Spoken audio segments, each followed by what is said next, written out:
pull out this book. Go.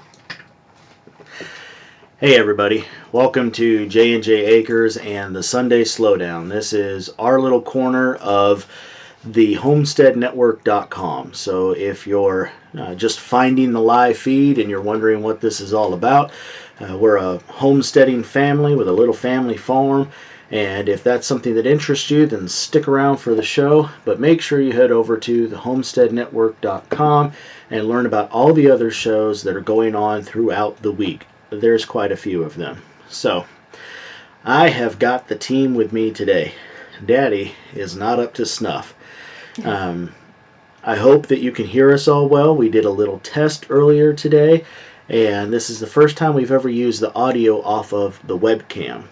So we're skipping the whole headset idea because last week people had a hard time hearing Brandon and I working together. So now we're just using the webcam audio, and hopefully things will go well. So Brandon, during that test earlier, you had some pretty bad hiccups, but someone gave you some advice. Do you remember who that was? Melody B. So what did Melody B tell you? She suggested a spoon of sugar, and what did it help? It went away really quickly. So Brandon wanted to make sure, Melody B, that you knew that he took your advice and it worked. That's actually a trick that Jennifer has done in the past that works for her as well. So I'm surprised we really didn't think about it ahead. So thanks for mentioning that. All right, so look, Brandon, people are saying, hey. Hi! Yay, I've been noticed again. All right, so let me start this off like I usually do. Folks, we are about 100 subscribers away from hitting 20,000 subscribers. So if you're new to the channel, please take just a second and hit that subscribe button and become a part of our homestead. We share several videos usually per week, so become a part of our little family here on the internet. Subscribe to the channel, and it would help us out and means a whole lot to us to know that the effort that we're putting forward means something to you guys. Also, don't forget to hit the thumbs up button over there on the video right now, so that later, when all of your wonderful comments go away, there'll still be something that says that you were here and you were a part of the show. So, Bye-bye comments. Thank you. Terry Lawson says, just subbed. So there you are. Everybody has to try to be like Terry. Yes, be like Terry. He's awesome. He's and like Mike Miller. Thank you so much for subscribing. These people are amazing. Y'all gonna send us over the top. I've felt like crud for 3 days, so y'all are gonna make me feel really good tonight. Thank you so much. Alright, so the next thing I need to let you know is we have about this much prepared content for today. I really have felt quite bad for the last few days, and I haven't put any effort into preparing for tonight. So, can you try not to be distracted by the moth? There's a moth. Brandon's over here playing squirrel with the moth. Get the moth. So, what I really need from you are questions. Please make sure you type questions in all caps. My wife, Jennifer, hiding in the background back there, she is going to make sure that those questions get to me so I can focus on talking to you and not trying to keep up with the scrolling chat over there. So y'all talks amongst yourselves, and we'll get through tonight. So the one thing I wanted to mention is that's sort of old business, if you will, was last week we talked about the Boy Scout books that I have hiding up there on our bookshelf. And somebody left a comment in the recording saying not that recording, they left the comment in the Wild Sumac lemonade video that just came out yesterday, and said that they saw in an old Boy Scout handbook where that was mentioned. And I thought, no way, surely in the world of we can't say anything or we might kill somebody and be liable for it, surely that's not going to be in a Boy Scout handbook. Well, I forgot that this was 60 years ago, but I happen to have right here the Boy Scout handbook, and you can see all around the edges. I don't expect you to be able to read this, but there are pictures of all sorts of different kinds of plants. And sure enough, it's all about wild edibles and what you can find out there to eat. So let me tell you exactly what it says. The subject heading is Beverages. and it reads, "The red fruit clusters of Staghorn Sumac make a refreshing pink lemonade. Steep them in enough cold water to cover, pour off the liquid, and sweeten to taste." That's pretty awesome. So this is coming out of the Boy Scout Handbook. This is the one that was copyrighted in 1963. And then they turned around and repeated that verbatim, but this time now in full color. We can actually, in this picture, see the red berries of the Staghorn Sumac and the exact same words on how to prepare it. And this was copyrighted in 1979. So they kept the same wording. And that's not the only one that's listed in there. It's pretty interesting. So show the cover of the book. Okay, covers of the books look like this. And my hand's in the way. There you go. So these are the official Boy Scout handbooks from their time period. This is what would have been issued out to the actual Boy Scouts. These aren't leader manuals or anything like that. Yeah, these are really clear on the camera. Dang. Someone wants to know if one of the species of sumac is poisonous. Okay, so poison sumac. If you watched the video we put out, which I don't know if Jennifer can multitask all that and go find a link to that video and post it for you, but at the very end of the video I make a little joke where I say, don't talk about poison sumac or I'm going to boop you on the nose. Boop. And then I show you what booping on the nose means. The big obvious thing is that poison sumac has white berries, and kind of like elderberries, they droop down.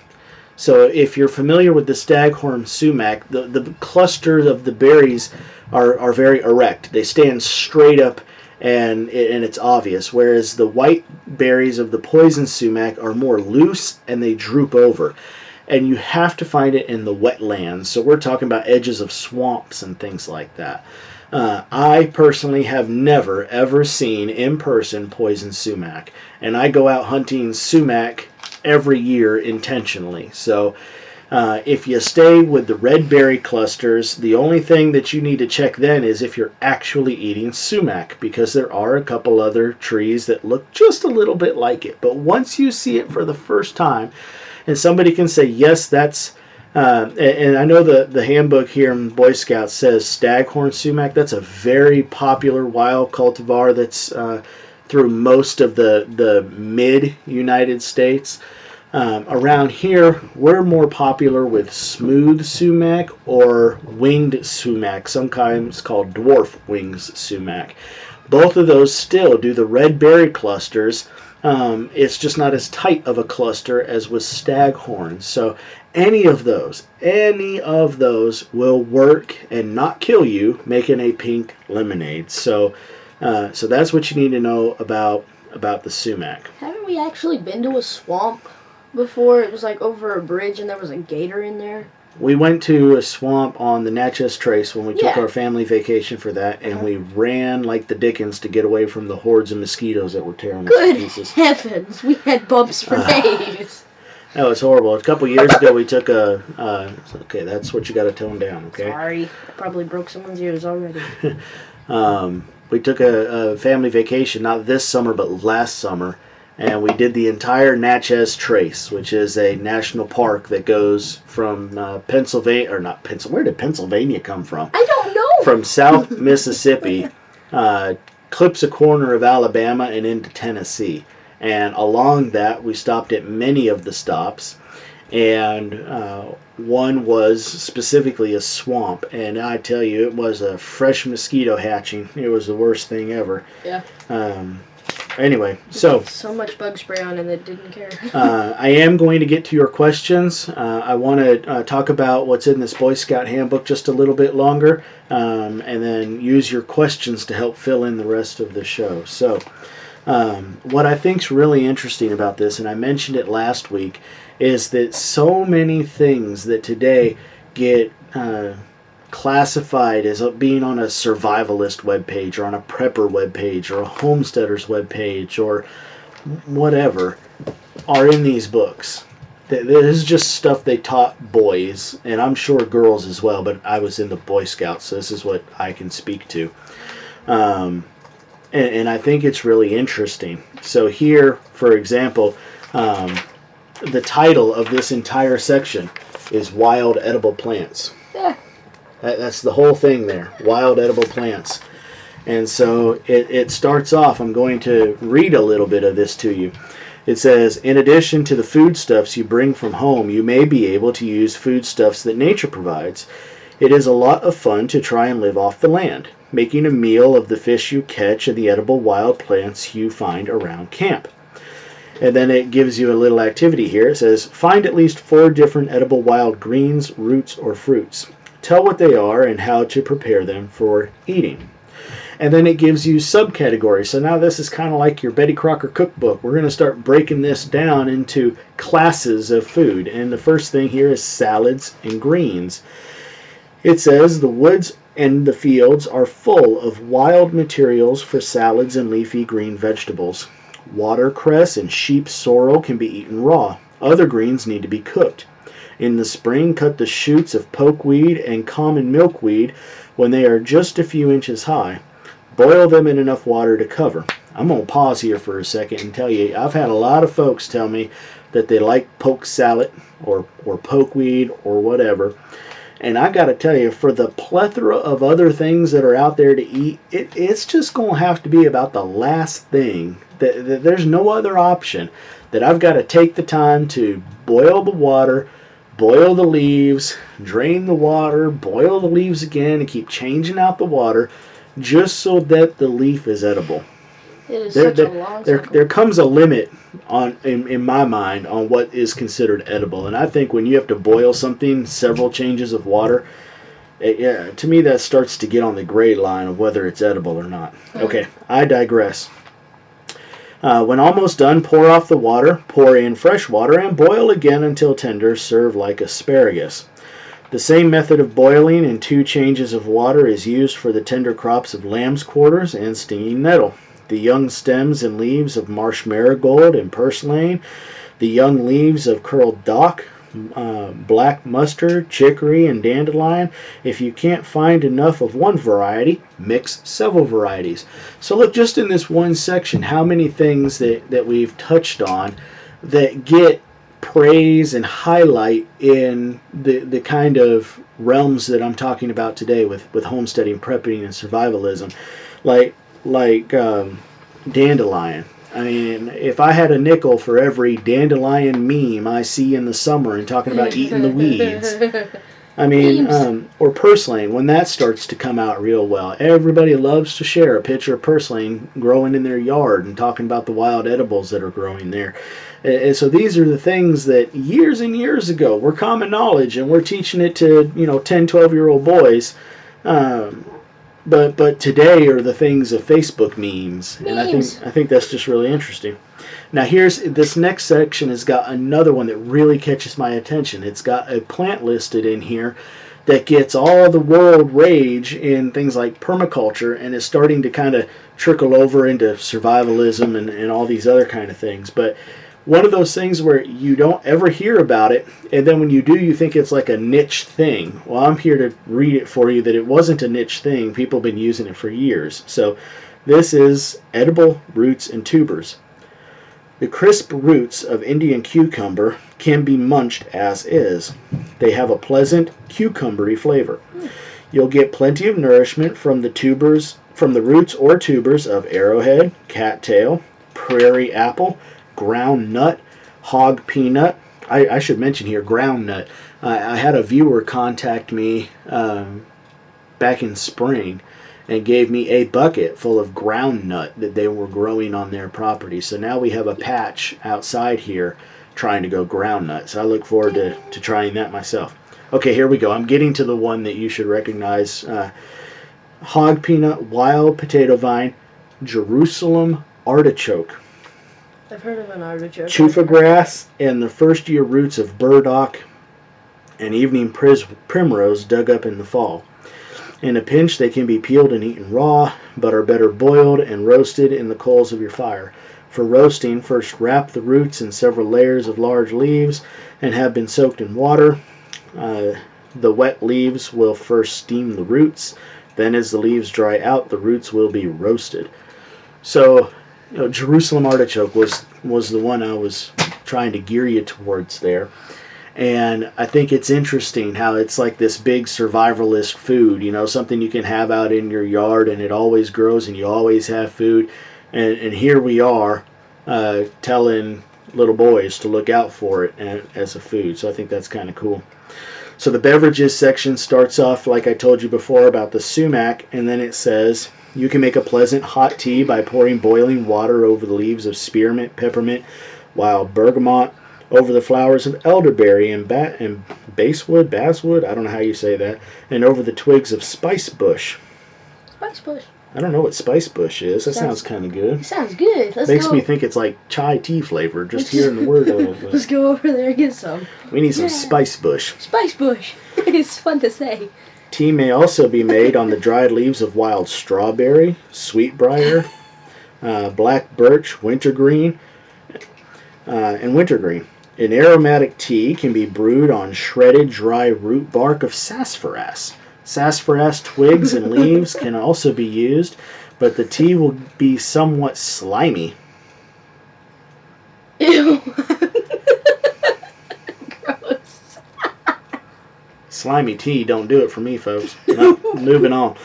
Bye. Dried, toasted, and ground roots of dandelion and chicory, yeah, we know about those, are important coffee stretchers or substitutes. So, I know I had somebody send me a whole bunch of seed for chicory as a coffee substitute kind of thing. All right, one more little section, and we'll stop the stories with Jared session tonight. Stories with Jared. Ding. This one is called Wild Desserts. What kind of things are we going to find in the wild desserts? Ice cream. Ice cream plant? The cotton candy tree. Now be serious. What kind of things do you think of? You think sweet things. What kind of sweet things would grow in the wild? Berries. Very good. All right. So Brandon knocked it out of the park. And no, he has not read ahead. When in season, you can't beat wild berries, fruits, and nuts for a flavorsome dessert. Among berries and fruits, you will like wild strawberry, red raspberry, blackcap, dewberry, huckleberry, blueberry, cranberry, wild grape, and prickly pear. The ripe Mayapple fruit appeals to some. I find that interesting, that wording. The ripe Mayapple fruit appeals to some. Now I have to wonder, I guess maybe in the editing of this book, somebody said, well, what about the Mayapple? And half the room went, oh, no, and the other half said, I like that. Yeah. I've never had Mayapple. I don't know, is that the same as crabapple or what? I don't know what Cranberry Mayapple appeals to me. Yeah. Yummy. Pawpaw and persimmon are good after the first frost. And don't forget the nuts of black walnut, butternut, pecan, hickory, hazel, chestnut, pinyon, and digger pine. And I've never heard of digger pine either. We're learning new stuff today. I have to learn about what digger pine really is. So what do y'all think? I find that very interesting.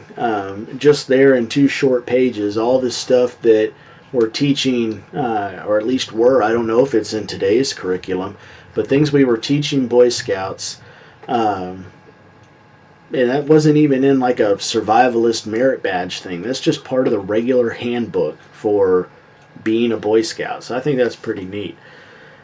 We got a question here. Questions. Let me see. Like 18 of them. NMS 886 asks, how is the deer plot going? I was up there just yesterday changing out the cards and the game cameras. The plants are growing well. We have had a couple bouts of rain since we tried using the tractor to get some water up there.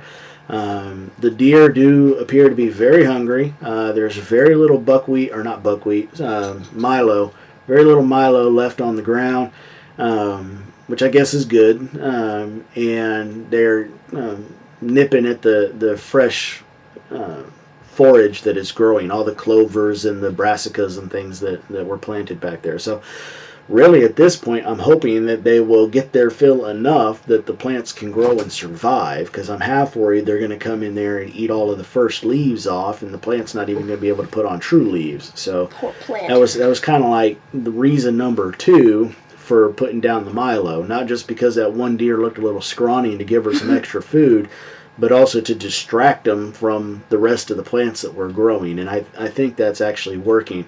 I do have another bag of Milo, and the last day I can put it down is September 30th. So that's my intention, to go out there on the last day and lay it down again.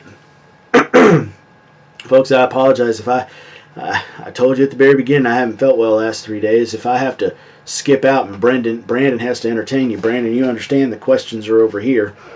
You can do a good job. Don't be scared. Talk to him about Minecraft or something. Brandon. Minecraft! Okay, too loud. Brandon is learning how to edit his own videos, and he's using Minecraft to learn how to do that. So, pretty neat little thing. Minecraft. Ding! Tall Oak Farm says, "Yay, Jennifer is feeling better. No migraine today." Yeah, she's when you have migraines as severe as hers, you almost always have some kind of a migraine. But she's certainly at a point today where she said, "Hey, I'm going to come and sit in with you and make sure everybody knows I really do exist." So she exists over there. We're certainly happy to have Mommy in here with us today. Grizz asks, "How big is New York City?" Too big for me. Was it Crocodile Dundee or something that said, "Why would so many people want to live this close together?" or something like that? I agree with him. Big Creek Homestead, I saw you asked if we've had any rain and about the food plot. We did get a good slow soaking yesterday, so I was really happy to get that. And then a few days beforehand we had a bit of a drizzle. I mean, enough to wet the top of the soil, not to really get down in it. But yes, we have gotten a little bit of rain. But at the same time, if you lived, it feels like if you lived anywhere 10 miles away from me over the last week, you got soaked. And it's like, for some reason, we've got this little bubble over us. Every once in a while, a storm breaks through and we get a little bit of the rain. But it's been frustrating watching the rain go around us on the radar. Eventually, we're going to have to make a pulley system back there just to keep those plants alive. Rich asks, "Do you have a plan to transition from a job to just working the homestead?" I wouldn't call it so much of a plan. The desire is certainly there, Rich. Really, we do things like this, creating content for YouTube, which provides us with an income. Some people support us over there at patreon.com and help with the income that way. And we look ways to lower our expenses. Some of that is by things like just raising the thermometer or raising the thermostat. I'm a big baby. I want my air conditioner living here in Mississippi. But we raise the thermostat up to as high as we can possibly tolerate it. We do things like raise as much of the food as we can to supplement our grocery bill, which I think is outside of heating and air conditioning, probably our biggest bill is grocery shopping with 7 people. So those are the kind of things we're doing, and at some point we hope that the income will tip us and we'll be able to homestead full time. I'd certainly love to be home with the kids all the time, and I know Jennifer would appreciate the backup because she's home all day with them homeschooling. So, so that's just a fun thing there. So Grizz asks, "Why is the sky blue?" Because it wants to be. There you go. He also wants to know where clouds come from. Just because they want to be there. Oh, you know about clouds now. All right. I do. Nobody cares. Wisconsin Vegetable Gardener, good to see you. I don't know if you've been able to join us before or if it's just the first time I've seen a comment from you. Joey Holly asks, "What is one thing that you don't like about your homestead? And if you could or can change it, how would you do it?" I don't like having pigs. Bye. Die. That's a really easy answer if you've been on any of these videos beforehand. I'm tired of having pigs. They've gotten out again twice in the last 3 days. Kill them. And I'm tired of them. I don't know what it takes to keep a pig in. But They're gonna be able to get out when we're done. really, though, I mean, when we started homesteading, to kind of give a better answer to this question, I am all about the gardening. I like getting out there and working with the plants and with the soil and things like that. I'm not an animal person. I really have. I like having eggs and I like the idea of having our own meat, but I don't want to deal with the animals. It is just too much effort. I hate when we go out of town that we got to find somebody to babysit, and then if they cancel last minute, what we got to do with that. And it's a hassle having animals on the homestead. Jennifer is much more of an animal person, and over time, because of her migraines and other issues, it became difficult for her to keep up with the animals that we have. And so we are slowly cutting back the animals that we have on the property with the intention that at some point we will take what we've learned and design better coops, better containment for the animals, and move forward. I mean, I'm sure if you've been a part of the channel for some time that you've seen some of the heartache we've gone through. We've had wild dogs come on the property and kill off the goats we had at one point. We've had a horse get scared out of its pen by a coyote and killed a couple miles up the road. So, I mean, there's been a lot of heartache with animals, and for us, emotionally, it's a better thing for us to hit the pause button, redesign, rethink, and come back stronger next time rather than keep trying to put duct tape and WD-40 on it. So that's kind of where we are with animals on the homestead. Yes. Linda asked, do you know where to find Jerusalem artichokes? I know there are a couple places online, I can't name them right off, that will sell you the tubers. You might try. Jerusalem artichokes get a lot of attention in the permaculture community. So I don't know where you live, if you're in an urban or rural area, but you might try to find a local permaculture group and find somebody that might have some. That is how we got ours. We were working at the community garden, and somebody came in one day with a 5-gallon bucket that was half full of Jerusalem artichoke tubers, saying they had a bumper crop and anybody could take whatever they wanted. And that was actually 2 years ago, and I'm just now seeing what I think might possibly be Jerusalem artichokes. And I say it so carefully because we have a lot of wild false sunflowers, if you want to call them that. I can't even tell you all the different names for them, like swamp sunflower, and I don't know, they got a bunch of funny common names, but they look like the same, well, like sunflowers and Jerusalem artichokes look like. There's just no other way to really describe it. And so I've got something coming up right where I put the tubers 2 years ago, and so it's possible that's what's there. And I might dig it up after the first frost and see if that's what's really growing there. The tubers will be unmistakable, and if that is what's there, then I can always put the tubers back in the ground. I'm just worried about disturbing them, because the other half of me says leave them where they are, and if it comes back twice as thick next year, then I can go in at the end of next year and then disturb the roots. How much space do you give them? We'll see. The Jerusalem artichokes, I think most people put essentially one flower or one root ball, I don't know what the right term for it would be, in like a 4x4 bed, because they can spread out quite a bit and really take up space. Mine are actually at the very end of one of our swales in our front yard. And I put them on the end for that self-same reason, so that they could spread out and not impact anything else I was planting along the swale. So I've never personally dug one up, so I can't say it to you from personal experience, but I have heard from other people that the root can spread out 3-foot radius, so a 6-foot diameter from the center of the plant, 6 feet across, so 3 feet either direction. So and like a foot or two down. So apparently it makes quite a mess of tubers.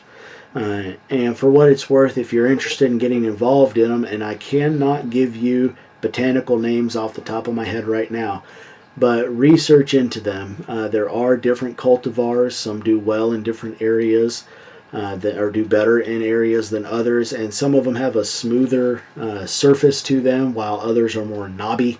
I think the ones we have are more knobby, kind of the wild Jerusalem artichoke, if you will, or the native one. So just something to look into. Don't just jump into it thinking Jerusalem artichoke. There are multiple cultivars. So, do you have any recipes for them? Recipes for Jerusalem artichoke, I don't have any off the top of my head. Essentially, my understanding is treat them like a potato. I've read about them being turned into a potato soup and things like that. So if I pulled some out tomorrow, that would be my intention, would be to try to treat them like potatoes and put them in a potato soup.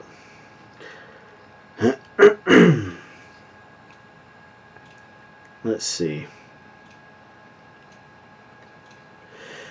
Freaky Geek 2 says, do you think plants today look the same as plants from the 19th century? I think that the plants themselves, the stems, the leaves, the flowers, look much more similar than the fruits do.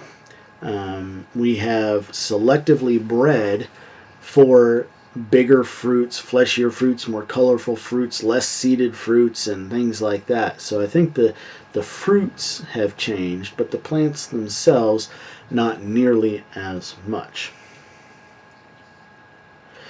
Jess says, I'm afraid of Minecraft, afraid of my kids getting addicted. Well, you know, it all depends. Video games are always a concern. I mean, but I'll be honest with you, I mean, Minecraft is very educational. It's actually really cool. Minecraft can be very educational, and I mean, everybody plays a video game their own way. Some people use it in schools. Yeah, they have school programs specifically on the Minecraft platform. You know, I was a geek in school. I grew up watching, you know, all the sci-fi shows, came home, and every second I could, I was on the computer playing some kind of video game. You know, I'm a fairly young guy, so when I was a little kid, I was playing Wombat and playing text-based RPG games and all those kind of things, all the way up to, you know, playing on Xbox and all those kind of, you know, more modern consoles. And yet I'd still like to go outside and play in the dirt. So, you know, I question whether or not there's too much to be worried about video games. There are certainly people who don't know when to stop, and then you got to try to, you know, crowbar them away. Crowbar them away. Well, I was going to say curb their appetite or something like that, but maybe it takes a crowbar. If they're watching Minecraft videos already, it's too late. You lost them. Rain Country Homestead has been kind enough to be watching a lot of our videos recently and commenting over on them. And I remember she was asking about the beauty berries. She's got a question here today. It says, intrigued by those beauty berries, what kind of climate or soil do they prefer? So the climate, from what I found, and this is a really good topic. We're going to dig into this question a little bit. The beautyberry, the American beautyberry, and that's important because beautyberry, there are plants of the same, I'm not feeling well enough to talk this deep into science, the same family? Science. Same, yeah, whatever. There's other beautyberries around the world, but here in the United States, the American beautyberry grows roughly from Texas to the Atlantic coast, and then from the Gulf Coast up to Missouri and Maryland. So basically the southeast. But there are other cultivars that you can get, and that information I just said was based off of the USDA's plant database, which can be wrong. I have plants growing on my property, wild, that according to the plant database on the USDA doesn't exist in the state of Mississippi. So I don't know how you sit there and wave your hand and say, yes, it does, it's right here. But so I say that with the caveat that maybe it has stretched a state or two more than that. Anyway, back on point, there are other cultivars other than just the generic American beautyberry. I know that is what grows wild here, but maybe you can get another cultivar to grow where you are. As far as what kind of soil they prefer, I mean, we find them mostly on edges of places. So, for example, pardon me, coming down our driveway, there's a big beautyberry. That one is in an area where I would say the soil has an opportunity to stay moist. It would be on the south side of the driveway, so it's mostly in shade. It's right next to that pond. And it's well, yeah, but that pond's been dry all summer because we ain't got near the amount of rain we normally get. Ah, okay. Brandon's talking about a little, well, I don't know what else. There's a better term for it, but a pond that has been created due to a drainage ditch that comes from the road onto our property. Well, anyway. This has been a waterfall before. So since it hasn't been raining, it hasn't been getting full. It's not spring fed or anything like that. So anyway, and that area is very much shaded. The entire area, south side or sun side of that plant, is covered in pine trees and other trees, pines and oaks mostly. So total shade. There's another one up on the north side of our carport that's very large. Again, mostly shady, but not wet. That's a very dry area. It's on a very high spot on our property, and there's nowhere there for water to be retained. There's also no overhead shade directly above it, so the soil is more compacted clay than forest floor. Now then, about 30 feet from that, well, it's longer. It's more like 60 feet from that. Over on our neighbor's property, that's very close to our property line, and just across the property line, our neighbor has what amounts to a plantation of American beautyberry. And it's on a sloping hill that faces towards the west. Gets a little bit of sun, but mostly shade. Again, I wouldn't see water stay there much, but it's in the forest. So those are where I know we have it here on the property. And I'm not sure where people go looking for it wild, because we've always had so much more on our property. I don't know. Yeah. I don't know where to tell you to look for it. Like with the sumac, when I tell you just look on the side of the road, it's always on the edge.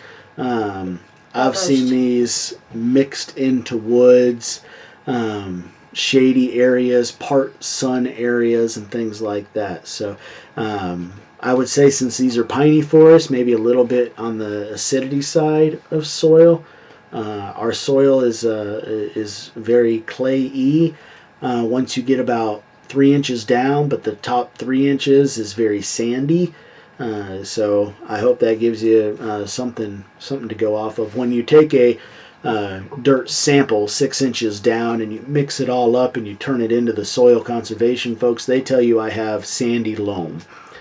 But I don't think that's really very fair, because it's a mix of that topsoil and the clay. So anyway, I hope that gives you what you're looking for about the beautyberries. To the next question. Well, no, because I said I wanted to dig deeper into this one. So here's something interesting. Y'all saw that video that the kids did about the beautyberry. That was really cool, because they just, hey, I want to make beautyberry jelly. Hey, Brandon, why don't you film it? And boom, off they went. Yay, I did it. Woo. So Daddy was in the house on his recliner, where he belongs. And where he belongs. That was where he was born, and that's where he'll die. Oh, jeez. That was a little rough. The kids went outside with the camera and a couple pictures, and they went in and got the beautyberries. And then they came back in, and I gave them a little bit of instruction on what to do, and I hovered over their shoulder a little bit during the boiling process of making jelly, because, you know, there's just that little bit where you can get it right or get it wrong, and I wanted to make sure they didn't have a problem on their first go. Well, they did it. They knocked it out of the park. Well, here's the catch with beautyberries, okay? So if you open up your packet of Sure-Gel, or if you open up your ball or whatever brand of gelatin making stuff you've got, they're going to give you specific instructions for things. Well, in the jelly section, we're talking about just straight juice, right? We've taken all of the flesh of the fruit out of it. So it'll say something like, 6 cups of juice and 4 cups of sugar, or 5 cups of juice and 4 cups of sugar. So there's a ratio they want you to get there, probably because of the chemical makeup of the juice and how well it's going to set up or how bitter it is and things like that. Well, shock and awe that beautyberry doesn't fall on the top 10 list. Apparently people are more worried about things like strawberries. So you head to the internet, right? And every recipe I was finding on the internet had this inverse ratio of like 3 cups of beautyberry juice and 4.5 cups of sugar. I mean, you don't have to know anything about cooking to know that that's going to turn out to just be a syrup as it is. I mean, it was crazy. Well, that's what the kids made. We followed the directions that we kept finding on the internet that people had proclaimed to have success about and let them run with that. And it worked. But to my palate, it tasted like sugar jelly that was red because of the berries. And I said... They want to know who wrote Tracy's script. Oh, I wrote Tracy's script, but only in the sense that we had recorded that 3 times, and she was starting to get a little frustrated with it because, I was telling her, people want to, and I didn't write her a script. I wrote her, what would you call that? An outline, like bullet points. And so on that sheet of paper, which I don't have it, it was just in Notepad, and I printed it, and it's gone. So, but it had key things like 1 3/4 liters of beautyberries, 2 liters of water. So I didn't write it out verbatim, but she was looking for those key things to try to keep the flow going in the right order and be able to give the right numbers out in the video. So that's all that was. That was Daddy trying to help his daughter not get frustrated about getting the thought out there. So anyway, so here we are. We're stuck with this 3 cups of juice to 4.5 cups of sugar that comes out tasting like sugar jelly. Well, so I went out and had bought some low sugar pectin. And it has the same kind of stuff in there. It's still calling for, 6 cups of juice and 4 cups of sugar. And I'm like, this is ridiculous. This is way too much sugar. That's a lot of sugar. Well, It's going to make me bounce off. Apparently there's a rule, because it's up there in the instructions in big capital bold letters that says, do not lower the sugar amount or the gel will not set. Sure, that's the total truth. Well, I don't know about you, Brandon, but when they give me a rule, I just have to break it. You broke it. Dang it, don't agree with me. I'm a kid. You're supposed to do things right. Oh, so no you broke the rules. You broke the rules. Go to your room. Wait, this well, I did. Your room. I broke the rules. So I took the recipe called for online. They said to take 1 3/4 liters of beautyberries and 2 quarts of water, and to boil that down over 20 minutes to get your juice. Well, that rendered exactly 6 cups of juice. Okay, so we used 3 for the kids' recipe, and I had 3 left. And I decided to go totally crazy and see what was going to happen if I only put in 1 cup of sugar. You went insane. I went insane. You went insane. So I put 1 cup of sugar, and I boiled it for 2 minutes instead of 1 minute. Before, I was following the general rule of once you put in the sugar, boil it for a minute, take it off the heat. This one I boiled for 2 minutes and took it off the heat. And wouldn't you know, it's set up just fine. Just fine. Instructions can lie. If you want the details, you can go to jandjacres.net. Just put out a blog about that today, and you can get those exact ratios and what I actually used.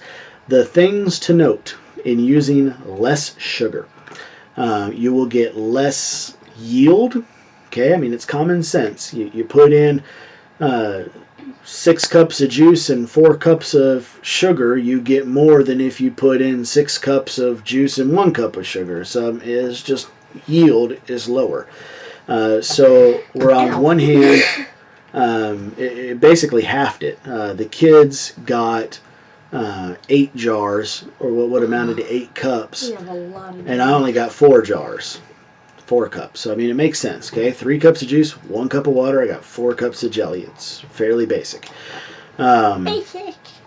The other note is the food safety folks say that with less sugar, it is less shelf stable. So the important thing to note here is that all of my jelly went straight into my fridge, and my kids will eat it over the next 2 months, and I'm not worried about it whatsoever.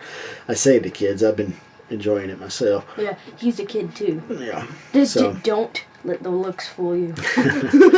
All right, so that's it. If you ever get a chance to do beauty berry jelly, and I think I'm going to try this again too next time we get some muscadine juice, use a little bit less sugar. In fact, I used 3-to-1 ratio, and I'm going to try it again and see if I can't do it again, because now How does it taste?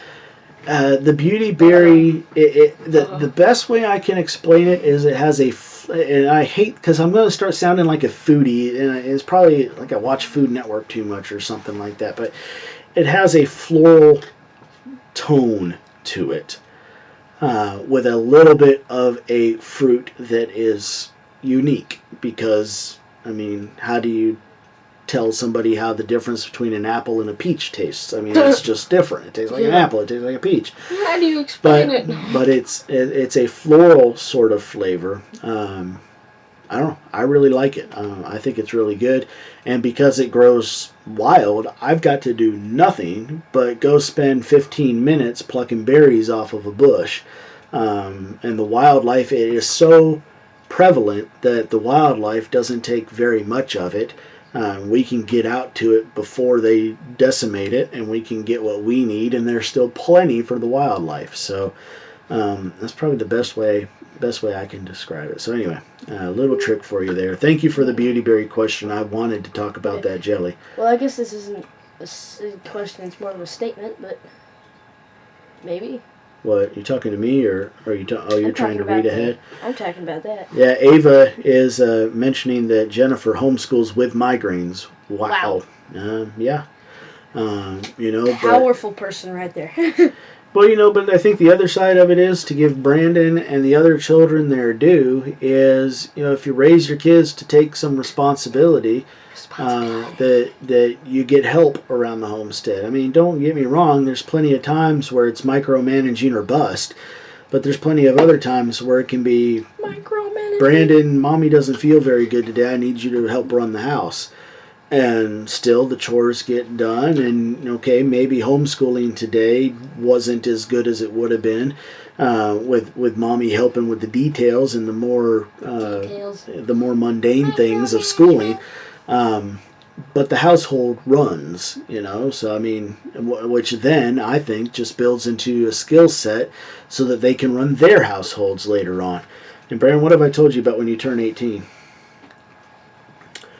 When you turn 18, I get to stay here forever. Yeah.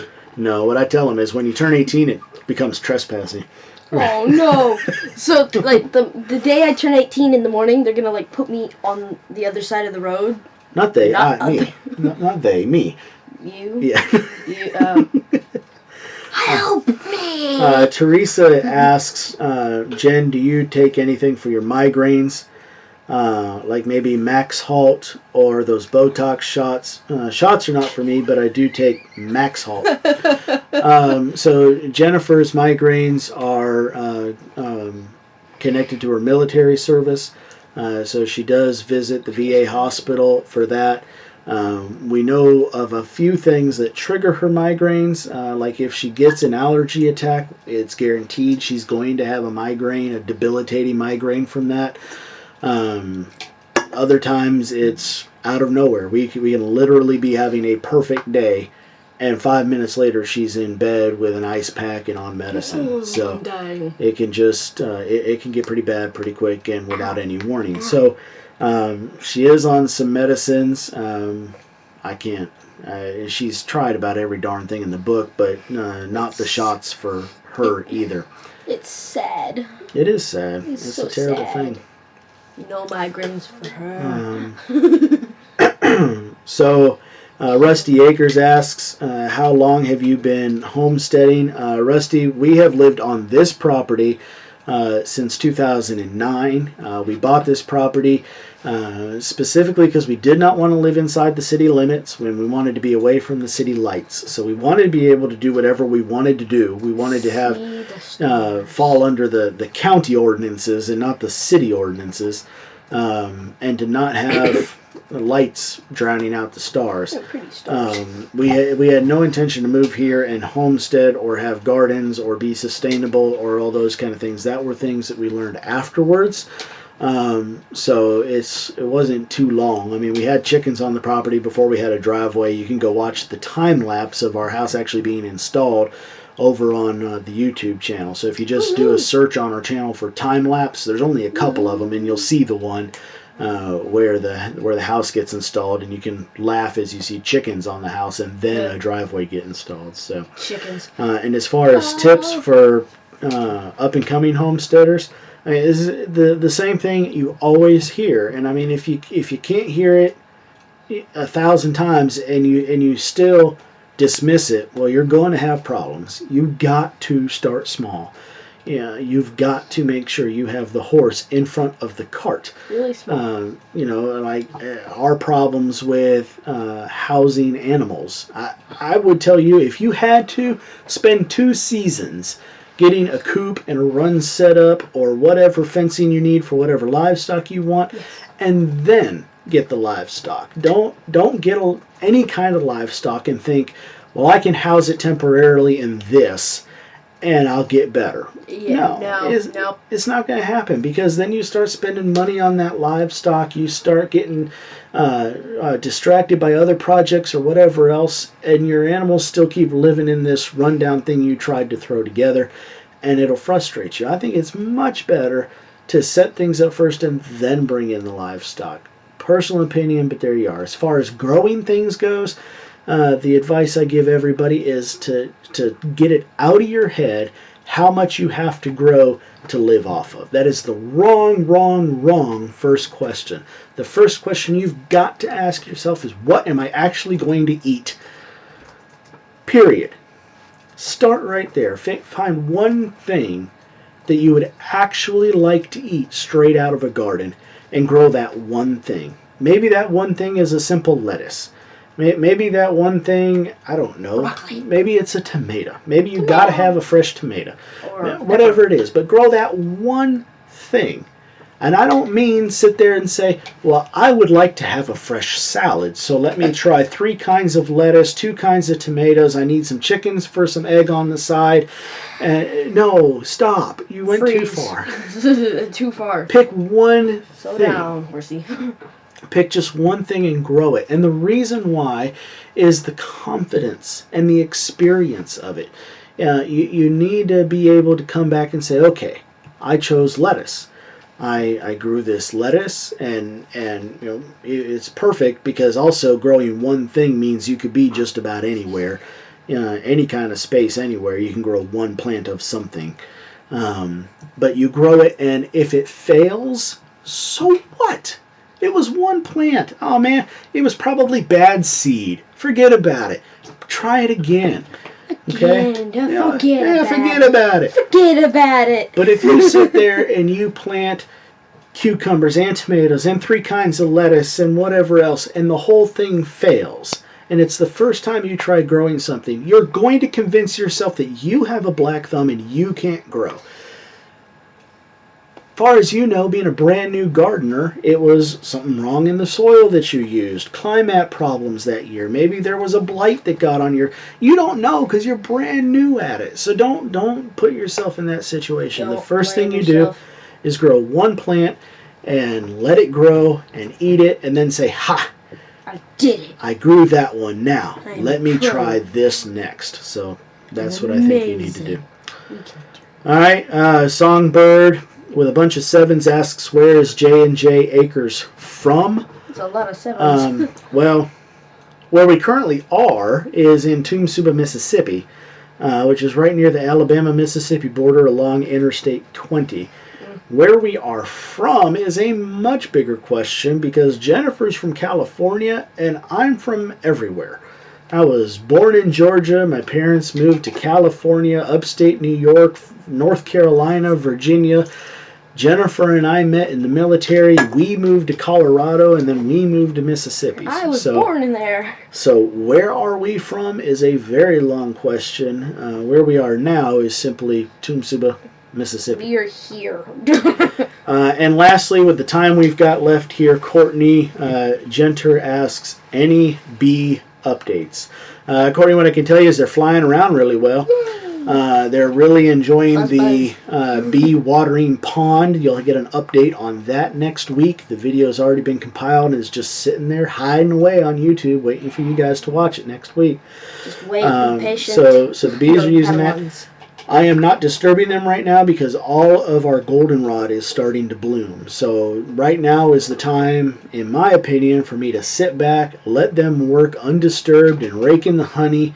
And then by the end of the month, early October, is when we go in there and take 90% of it. So that's what's going on with the bees. Right now, I just sit back and watch, and I see them at the watering hole, and I see them flying in and out, and I know everything's well. It's going to be okay. So what I will say is that second hive, the one that we got off that emergency split that we actually did wrong, they still don't look very strong. If I had the money for it, I would probably go ahead and put them in a nuke for the winter because I am concerned with whether or not they're going to overwinter. But I don't want to combine the hives back. Maybe we'll learn more about that when we go in the hives again in a couple weeks and I bring you guys along with me. So, Brandon, we got to close things up in the next 2 minutes. Anything else you want to say to people? Give questions quick so we don't have to stop. Well, questions by the time they hear that, we'll have to leave. So. No. They're about to just wait. Look. Brandon, do you have anything else you want to share? Anything else you want to talk to them about? No, not really. Okay. You okay back there, Mama? Anything you want to say? Nope. Okay. We'll talk to you guys about my migraine some other time. Yeah. We might have to have a whole show about that, buddy. Yeah, we're going to be here. Send emails about your questions and we'll compile an entire video if that's what you guys want to hear about. If you email Jennifer at jnjacres.net, it goes right into the email box she checks 100 times a day. So you can send her questions about the migraine stuff there, and she can get me better prep for it. So, all right. I think that's it. I know we didn't have the picture show like we've done the last couple times. Couple videos to expect coming out next week. I know for sure there's going to be one about the bee waterer and the fish pond bee waterer, so you can see how the fish are doing back there. We put in a couple new plants, which features the fairy garden, the broken pot fairy garden that was featured a while back and got semi-viral. So there you are. Last thing I'll say here is if y'all are interested, you can head to patreon.com and support us there. We do have a Patreon-only videos on YouTube, so a little secret set of videos only our Patreon supporters get to watch. Besides that, make sure you head over to thehomesteadnetwork.com and learn about all of the other YouTube channels that participate in today's event. And thank you for choosing us over the National Football League, because we don't have that kind of drama around here. You will watch it or we will find you. There you go. Y'all head over to Homestead Onomics for the next hour. That should be the next show coming up. Thank you all so much for being a part of today's show. And we'll see you next time. Bye.